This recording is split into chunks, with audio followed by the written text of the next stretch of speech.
सबैले दोकान चलाउनुहुन्छ अङ्कल कपाल यस्तो हुलिया बोकेर फोटो खिच्नु पर्यो अरे फर्स्ट बाइट हानेर कतिवटा ज्याकेट लाउनु भएको छ गनौँ एकछिन लगेर हामी चाहिँ खासा भइसकेको छ 4 बज्यो होइन यहाँनिर अब सायदै बाइक बनिसक्यो होला बाइक बनिसकेको छ भने चाहिँ अब सिधै बेसी सहरसम्म जाने हो यात्रा चाहिँ खासै पुगिन्छ जस्तो लागेन आज बेसर पुगेन भने पनि जहाँसम्म पुगिन्छ त्यहाँसम्म पुग्ने राति 7-8 बजीसम्म ड्राइभ हान्ने अनि जहाँसम्म पुगिन्छ पुग्ने अनि त्यसपछि चाहिँ के गर्ने भन्दाखेरि जहाँ पुग्यो त्यहाँ रोकिने त्यहीँ बस्दिने भोलि बिहान उठेर मनाङतिर पुगिदिने है त यस्तै छ है हेर्दै जामै भ्लग मनाङको भ्लग डे 2 काठमाडौँमा डे 1 इटरीबाट काठमाडौँ डे 2 काठमाडौँबाट बेसी सहरको यात्रा डे 3 बेसीबाट मनाङ डे 4 मनाङमै डे 5 मनाङबाट फेरि बेसी सहर डे 6 बेसी सहरबाट पोखरा डे 7 पोखराबाट इटहरी यस्तो छ हाम्रो खासमा रुट चाहिँ तर जे पनि हुन्छ यार हामी कहाँ जान्छौँ के गर्छौँ थाहा नै हुँदैन केही फिक्सै हुँदैन यार हिँडेपछि हिँडेको क्या यही गीत छ हाम्रो अब क्यामेरा क्वालिटी गीत आएछ है केटा हो अहिले भर्खरको तर केही छैन है सायद हाम्रो बुलेट बन्छ होला होइन अब भाइ रेडी भइसक्यो सोनी भर्खर आउँदैन यो कहाँ थियो भर्खर आउँदै रहेछ यार ल अब लाग्दैको केटा हो हामी यसको बाइक बनिसकेको छ स्टार्ट भइसक्यो त्यहाँ कहाँसम्म पुगिन्छ हेर्दै जाम है त यता हेर नि त एकचोटि बाघ काठमाडौँको बाघ काठमाडौँ है यो चाहिँ कहाँनिर हेऱ्यो हामी अहिले रिङ रोड सामाखुसीमा रहेछौँ सामाखुसी ए रिङ रोड महाराजगञ्ज यो सामाखुसी हो है सामाखुसी यस्तो छ यो भाडोटिन जस्तो रहेछ यार के हो यो छप्दी ब्रान्च मेडिकल सेन्टर कालीगण्डकी हो ए कालीगण्डकी किचन एन्ड ग्रिल रहेछ त्यहाँनिर बाटो यस्तै छ यहाँको है उहाँ माथि हिमाल सिमाल देखिँदो रहेछ हिजो हामीले बाटोमा आउँदा फेरि होइन बदिवासबाट हिमाल देखिँदा यार ए बदिवास पनि होइन कोसीबारी कटेपछि हिमाल देखेको हामी भेजा भएको यार भिडियो बनाउनु पर्यो भनेको देखिँदैन छ भिडियोमा हिमाल देखिरह त्यहाँबाट क्या साइडको पैसाको ल लाग्देको ल बाई गाई झान्छ लड्दै पढ्दै हो गाउँको बिचको बाटोबाट धार्के पुगिसकेको छौँ बिग्रेको बाटो भन्दा राम्रो बाटो आएको तर लास्टै टाढा त छ यो उकालो ओह्रालो फेरि सिन्धुलीको बाटो आइसकेको छौँ एकपटक कहाँ हो पनि थाहा पनि छैन यो बाटो ठाउँ तर पुग्ने चाहिँ धार्के हाम्रो गन्तव्य यहाँ मेरो बाइकको ब्रेक गयो होइन त्यही भएर रोकेको लेग ब्रेकै नलागिदिरहेको यस्तो ओह्रालो बाटोमा त्यही भएर एकछिन रोकेर अब बाइक सेलाउनु दिएर अनि फेरि हामी धार्केसम्मको यात्रा सी यू केटाहरू यहाँ छ कपाल यस्तो हुलिया बोकेर फोटो खिच्नु पर्यो अरे कुड्केलाई यत्रो छ है फेरि मान्छे चाहिँ फोटो खिच्नु पर्यो अरे एउटा हामी यहाँ धार्केमा छौँ है अब यहाँ धार्केबाट 5:30 बज्यो यहाँबाट उता बेनीघाट हुँदै बेसी सहर बाहिर कापुस्टो हेर्दै जानु अरे अब केटा हो जामसाममा लड्दै पढ्दै आइपुग्यौँ हामी यहाँनिर अहिले थार्केमा ओ यसले क्या त्यो रातो बुढोले छोडेको थिएन नि त बाटो अनि के भन्छ ओ दाइ छोड्नु न हो तपाईँको बाटो नजानुहुन्छ नजान दिनुहुन्छ हाम्रो केटाहरू कहाँ पुगिसक्यो भने कि बाटै छोडिदियो बिचरा बमिट हान्थ्यो त्यसलाई पानी ओ बोतल ल्याउ न बोतल यसको यहाँ पेट्रोल सक्यो यसले अब यहाँ पेट्रोल निकालिदिन्छ ओ पेट्रोल निकाल ल भाइ पेट्रोल निकाल हाम्रो चाहिँ RX-मा फेरि पनि पेट्रोल सकिएर है यहाँ पेट्रोल हाल्दैछ 7 बजे होला यहाँ पुड्केले आफै बनाउँदैछ के बनाएको थिएँ मिटर आफै बनाइन्छ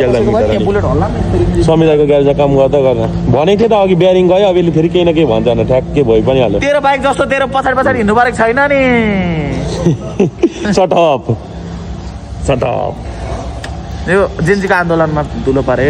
के हो यस्तो बिजो घर घरि के भन्छे साथी यसले जानी भन्छ जस्तो लाग्दैछ नभइकन पनि हामी यहाँ पढ्दैछौँ है यत्रो भिडभाडमा जाम छैन यार मलिको कुखुराटी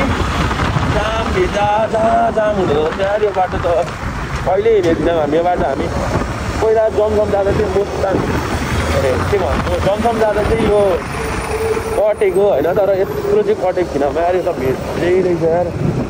बाटोले साइडको बनाइसक्यो कताबाट के आयो मैले टगाउँदैन हामी नै चिन्ने यस्तो अघि झन्डै हुन्थ्यो एउटा त्यही भएर एकदम केयरफुल है यस्तो हुन्छ त्यसलाई ब्लाइन्ड स्पोटमा चाहिँ कहिले पनि ओभरटेक गर्नु हुँदैन कस्तो जाम छ यार यहाँ अल्दैन होइन यो जाममा अड्केको कट्दैन हो गिद्दी गतिसक्यो जामले यार ढाड्दैन मन मलेको माछा खाम भनेको कस्तो गिद्यो यार कहिले आउने हेर न जाम गाडीसम्म छ यार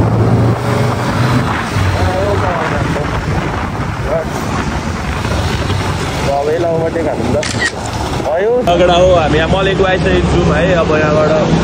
40 किलोमिटर छ मुगिन त 40 किलोमिटर छ चाहिँ अनि मुगिन पुग्नुपर्ने हुन्छ अहिले यहाँनिर खाजा खाना मलेकुमा माछा खाने अरे मलेकुमा अनि टक्क माछा खाएर मुगलिनबाट बेसी छ छिटै पुगिन्छ बासी मिलेर खाऊँ न ल 3 प्लेट यो आलुचप कसरी हुन्छ अरे कस्तो महँगो 50 रुपियाँमा गरिदिनु न 6 पिस 2 प्लेट खान्छु म हेलो 100 मा ठ्याक्कै हामीलाई 12 पिस दिनु बार्गेनिङ ठ्याक्कै त्यो चुरा नै आउँछ कि यो माछा मात्र पकौडा स्कुलको क्यान्टिन हैन अनि 80 रुपैयाँ प्लेट के यो उसीमा 100 रुपैयाँ प्लेट छ बार्गेनिङ हामीले 50 रुपैयाँ प्लेट दिन्छ यो कसरी प्लेट यो कसरी प्लेट 250 राम कस्तो महँगो तातो त छ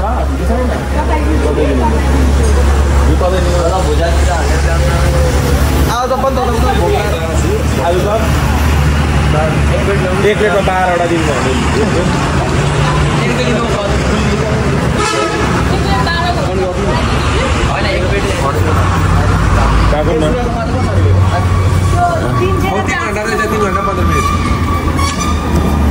यो माछा चाहिँ कसरी आन्टी फर्स्ट त्यति नै तताइदिनु लास्टै महँगो छ यार माछा चाहिँ 50-60 वटा होटल रहेछ ल हाम्रो चाहिँ यहाँ बेसी सर गर्दा नै भन्छ साथी के भएको यो साथी हो बेसी सरै नराख्नु घुम्न आएको मान्छे नघुम्नु भन्ने चाहिँ माछा आइसकेको छ केटा हो हाम्रो 300 रुपियाँ प्लेट 250 प्लेट 250 प्लेट कसै चाहिँ म फर्स्ट बाइट हानेर भन्छु पाइँदैन र भन्छ खानेलाई पाइहाल्छ नि भन्छ जे पनि पाइन्छ खाने भयो दामी रहेछ है माछा यहाँ त्यो दामी जाँदैछ केटा माछा गम भाज्दछ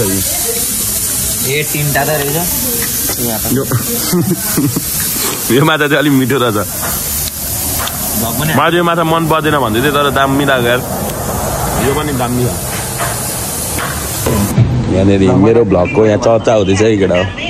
ऊ चाहिँ मेन हिरो थियो भ्लगको छैन 15% मात्रै छ यही गीती गर्छ त्यसले मलाई यहाँ कुरा गर्दैछ खलेले घरमा अब यस्तै छ के गर्नु शौचालकले अब चाहिँ मलिकोबाट हिँड्यो होइन केटाहरू हामी चाहिँ टक्कसँगले अब 40 20 सहर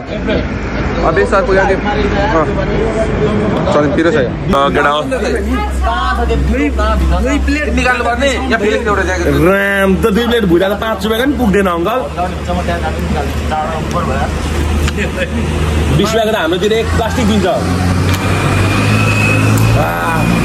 जापतिर भयो माछा चाहिँ दामी रहेछ 5 रुपियाँ गरिदिनु भएको अरे 1605 भएको छ 5 रुपियाँ डिस्काउन्टले 1600 मात्र तिर्नु पऱ्यो है हामीले अब यहाँबाट लाग्दिने हामी बेस सिधै अब कतिखेर पुगिन्छ थाहा छैन ल रोक्दै जाने यहाँ कतिखेर ज्याकेट लाउनु भएको छ गनौँ एकछिन भित्रदेखि थर्माकोटदेखि थर्माकोट 1 चेस्ट प्याड 2 त्यो 3 4 5 6 यो त वर्ल्ड रेकर्ड हुनुपर्ने यार जान यो त वर्ल्ड रेकर्ड हुनुपर्ने हो यार पखाइ होइन त केटा हो यत्रो लगाएर ट्राभल गर्नु भनेको त गिद्दियो नि अब मुनि चाहिँ 3 पिस मात्रै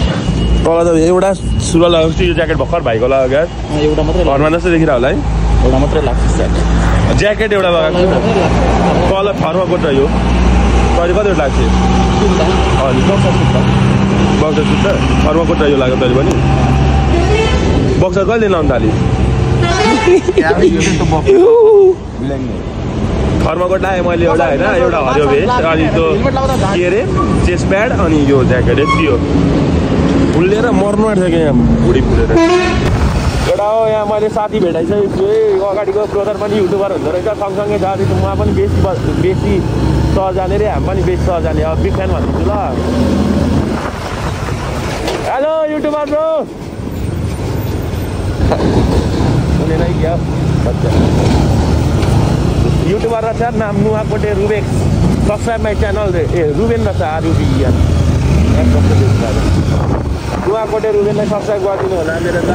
26जना सब्सक्राइबर थियो पुरा भिड छ है अहिले हामी यहाँ मलेको छौँ अहिले त हामी आइपुगेको पनि छैन कहाँ अरे मुगली अझै छ 30 किलोमिटर जति यहाँ नुवाकोटेलाई बोलाएर गफ खानु भनेको नुवाकोटे रेटेकै गर्नु ह्याप्पी टाइम रहेछ युट्युबमा पनि ओभरटेक गरेको हामीलाई हाम्रो यहाँ खाजा खान कहाँ हो कति टाढा मुगलिनको बाटो मुनि कहाँ मुनि रे हामीले खाजा अनि मुगलिनको बिग्रेको बाटो कुन हो हामी बेसपात पुग्नुपर्ने कति टाइम लाग्छ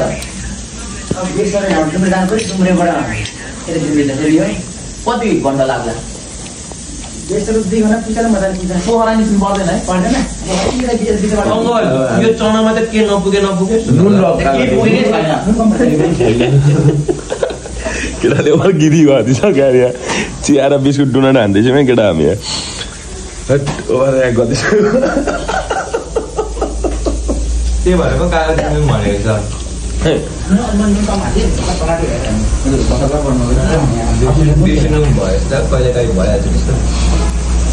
अब यहाँबाट बेसी सहर 2 घन्टा अरे होइन कति बज्यो 11 बज्यो 11 बज्यो 1 बजे आज पुगिन्छ है बेसी सहर इजी लगेर अब 2 घन्टा के भन्दा 1 घन्टा 55 मिनट 5 मिनटै होइन समय होइन होइन यहाँ दामी जान्छ यहाँ चनाचुरा खान्छ केटाहरू हामी यहाँ चिया बिस्कुट हान्दैछौँ 2 जना 3 जना अब खाजा खाएर फेरि लाग्दिन्छौँ आधी बाटोबाटै निस्किन्छ अरे ओभर भेजा आयो यहाँको बाटो लुगा कस्तो फोहोर बनाइदियो तपाईँले दोकान चलाउनुहुन्छ अङ्कल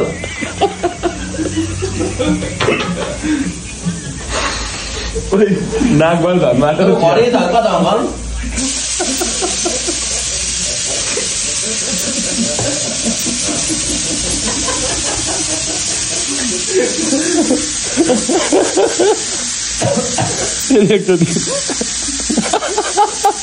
आन्टी हुँदैन अङ्कल आन्टी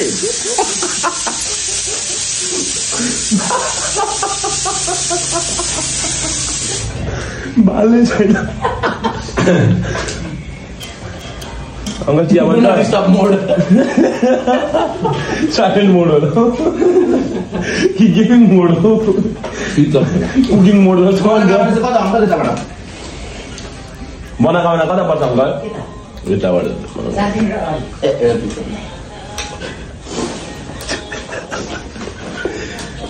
भगवान तर घुम्ने ठाउँ छैन रहेछ नामजुङ बेसरमा राजको बाटो मात्रै हेर कस्तो बाटो यहाँ बेसर कत्रो हेर्नु बेस हराइन रहेछ हाम्रो आज त कतिवटा चिया खाइसक्यो बिहानै भात खाँदैन चिया दोकानमा ढक्का गर्नु है बिहान र बेलुकै भात यो चिया खाँदैन चाहिँ भोक नलाग्दो रहेछ कि खाजा खानलाई चाहिँ गर्नु रहेछ फेरि भोक चाहिँ भनेको अघि पनि चनाचुरी हान्दैछ अहिले पनि चनाचुरी हान्दैछ धन्न अन्डा रहेछ किन आएको हाम्रो त्यहाँनिर खाजा नास्ता भइसकेको छ केटा हो अब यहाँबाट सिधै मुगलिन कटेर भेट्नुपर्छ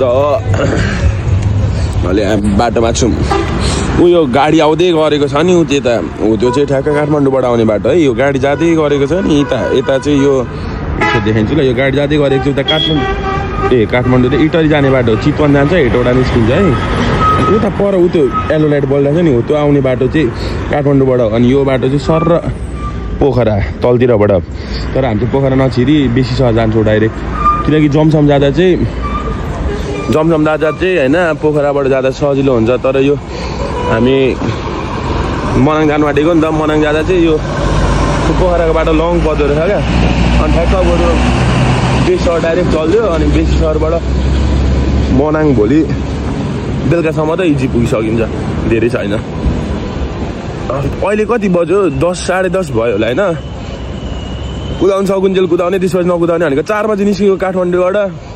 होइन कहाँ त्यो रामकोट भन्नु होइन एउटा दाइहरूले त्यो बाटो जाने भनेको मान्छेले अब मनाङै नबुझिदिने क्या मनाङ बेग्लै मुस्ताङ बेग्लै हो भने थाहा छैन क्या यता त्यो भएर काठमाडौँमा चाहिँ सोधेर नहिँड्दा नि हुन्छ बाटोमा मान्छेलाई जसले नै सोध्यो भने पोखराको बाटो भनिदिन्छ पोखरा चाहिँ नजानु होला किनकि डाइरेक्ट पोखराबाट गयो भने चाहिँ मुस्ताङ जानु सजिलो होइन अनि यता डाइरेक्ट बरु बेसी सहर क्या मुगलिन चाहिँ कट्नै पर्छ होइन मुगलिन कटेपछि ठ्याक्क यता नछिरी पोखरातिर डाइरेक्ट यता बेसी सहरतिर जानुपर्छ अनि बाटोमा मान्छे सोद्धा चाहिँ मनाङ मुस्ताङ भन्छ अनि सिधै पोखराको बाटो देखाइन्छ तर पोखराको बाटो बेग्लै हो त्यो मुस्ताङ जाने बाटो यता मनाङ जाने बाटो बेसी सहर हो पोखराबाट पनि जान्छ तर एकदम लङ पर्छ होइन हाम्रो अगाडि हिँड्दैछ नि यो बाटो हो अब चितवन जाने बाटो यो होइन त चितवन जाने बाटो यो होइन त हो त्यही हो भनेको चाहिँ मैले है डाइरेक्ट मनाङ जाने मान्छे चाहिँ डाइरेक्ट बेसी सहर जाने हो डाइरेक्ट कतै नसोची उहाँ न गाडी स्कुलको गाडी स्कुलबाट टुर ल्याएको रहेछमा उहाँ नाचेको न राम उफ्रेको फुच्चाहरू उफ्रेका अनि बेसी सहर जाने डाइरेक्ट मनाङ जाने मान्छे मुस्ताङ जाने मान्छे पोखरा जाने यो मुस्ताङ मनाङ एउटै बाटो हो भन्ने यो यस्तो होइन हुँदैन त्यो मनाङ मुस्ताङ एउटै बाटो हुँदै होइन भनाइ मात्र हो त्यो लङ पर्छ पोखराबाट घुम्दाखेरि बेसी सहर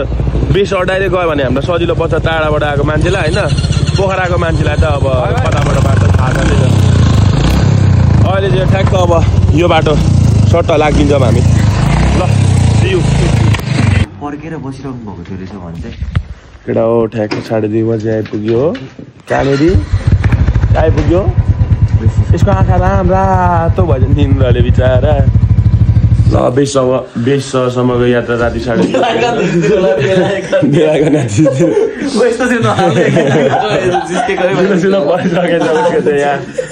हालिदियो त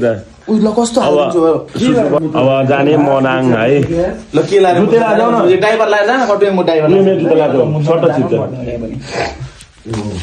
हो ल मनाङ जाने भोलिको ब्लग आजको blog like share comment subscribe गरेर भोलिको ब्लग हेर्न नछुटाउनु।